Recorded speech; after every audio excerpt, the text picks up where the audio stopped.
going on, everybody? It's Nate, your vintage roller out here in the driveway as always.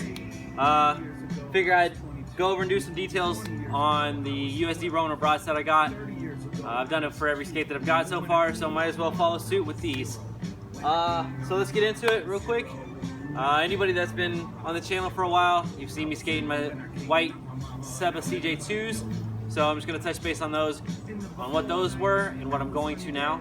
So the SEBA CJ2 is an integrated boot, meaning that the liner is in the boot. It's all in one. There's no removable liner, which is what you get. It's a taller boot than what I'm used to, which is nice. It's got a narrower cuff, so there's a lot. You got to work a little bit harder to get the flex in your boot, but also gives you the more stability that you need. As always, it's a UFS system, so the universal frame system, to remove 2 bolts to remove your frame and your sole.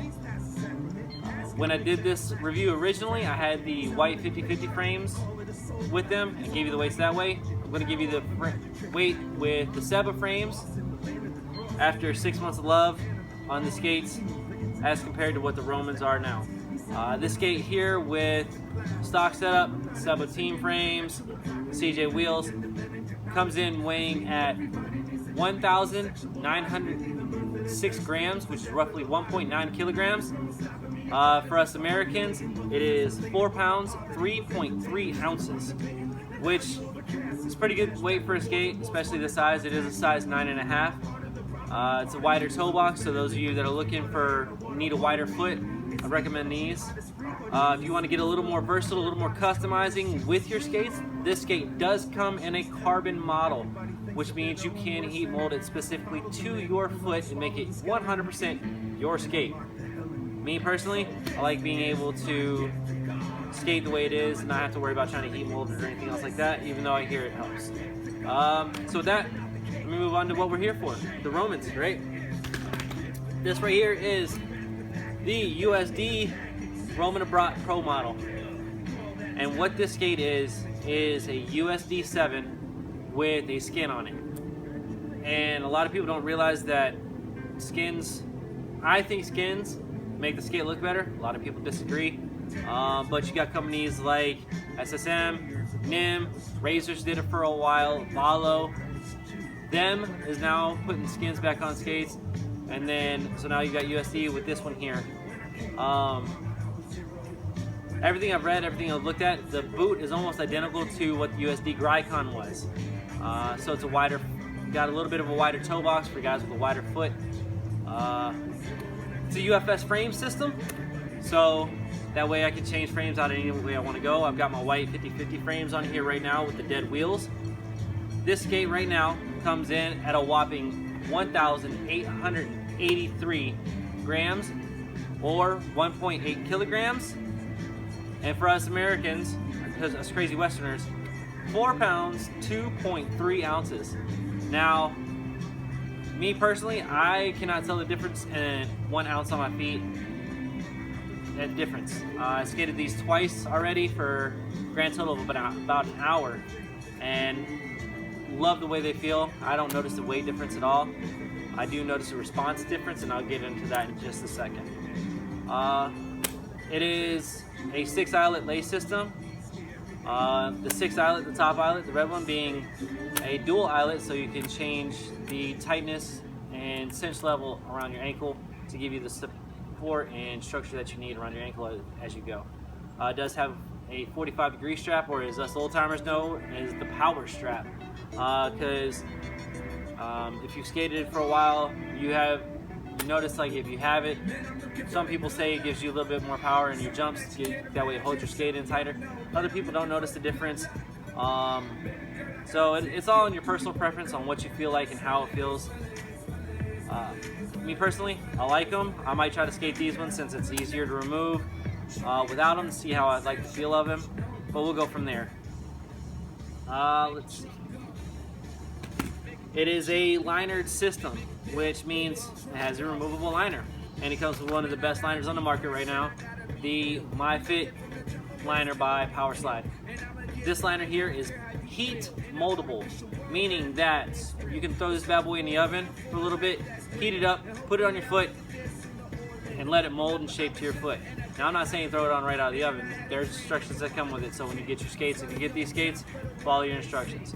Me personally, I'm going to utilize ambient air temperature because it's hot here in Tennessee right now, and heat for my foot to mold these to my feet and make them more comfortable. It has a neoprene toe box, which means for those you guys or girls that have the wider toe box or a wider toe set, it's going to stretch out in front of your foot a little better. Full lacing system on the liner allows you to get the full response to your liner, so your foot's not slipping and sloshing around in it like a loose fish in the sea. All right, so I definitely like these liners. Really excited to see how well they feel after extended periods of skating. I'm going to try that today. I'm probably going to skate for a while today. The footbed in these is a lot of people aren't too keen on the MyFit liners from what I've heard. Me personally, I think it's going to be alright. It's a firmer foam, so it's not going to break down and deteriorate. It's also got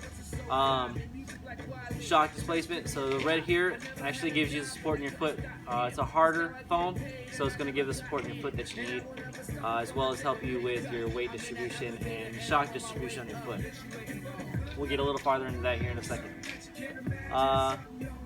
So it's got the rubberized nubs on the back, so you prevent the heel lift that some people are getting in their liners anymore.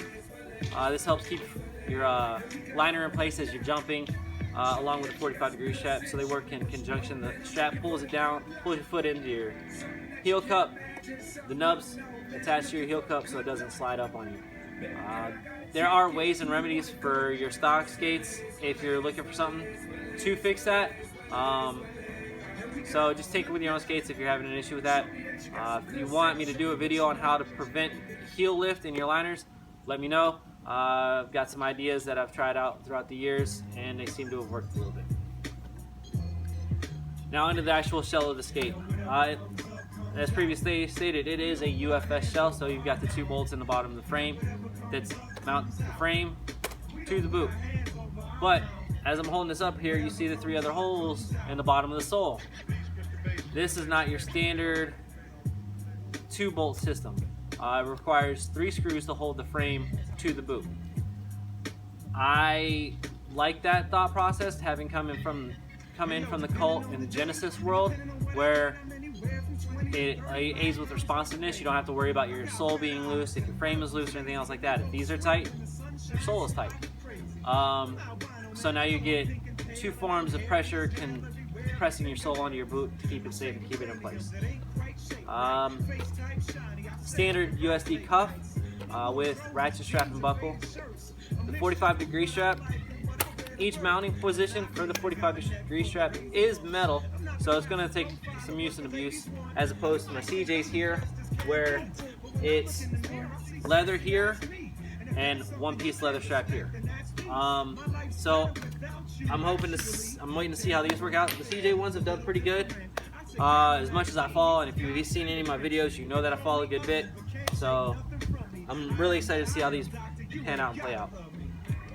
On the inside of the boot here, you've got your shock absorber, which happens to be SEBA. SEBA is a great brand. I wish they'd come back with liners, because their liners were amazing. But it is a fairly hard piece of plastic to protect your feet from your mounting bolts on the inside of your frame, inside of your boot, I should say. I wish razors would have been doing this, the plastic, 15 years ago when I first got my Cult 4s, because good lord, the amount of times I hurt my feet was not fun. So, no, you cannot. Go play. Go jump on your bounce house. Go on. Sorry, the kids are out with me today. So, say hi, Declan. Say hi. Hi. Alright. Go play, baby. I can see the kid in my Yep. Okay. So, I definitely like this skate. I'm very excited to work with this skate and get into seeing if it helps me progress a little bit. I have noticed the few times that I've skated it that the 50-50 frame system, the H block and the backslide groove match up like bread and butter, peanut butter and jelly, like fish in water. Like, it's perfect. You lock in, your foot falls right into place, and it's super comfortable. So that's one thing you can look at if you're looking into getting frames. I would have loved to have gotten the Calcic frames that came with these, but Philip Moore over at Secure Urethane was able to hook me up with these and a spare set of Lomax liners, and I appreciate that. So I'm really excited to get into these and maybe try to do a review on the Lomax liners a little bit later. So thank you guys for stopping by. If you do like what you see and you do like what you hear, please by all means subscribe, hit the bell so you know when I'm dropping new content. Today I'm gonna skate for a while today, get a little better feel for my new skate, and then again probably 3.5, 4 months from now I'm probably gonna come back and do another revisit review to give you my full-on thoughts and reviews of what this skate feels like after having skated it for a while. If you have any questions, concerns, drop them in the comments for me. Got any questions about any of the skates that I skate? Right now I skate the Razors Cults, Razors Genesis, the SEBA CJ2s, and now the USD Romans. Please leave me your questions and concerns. If you got ideas and tips for me on how to make my channel better, let me know. Aside from you, Gunny, who keeps telling me that I need to fall and cause blood, I really don't like bleeding. But until next time, y'all, peace, love, and rollerblades. I'm gonna go skate.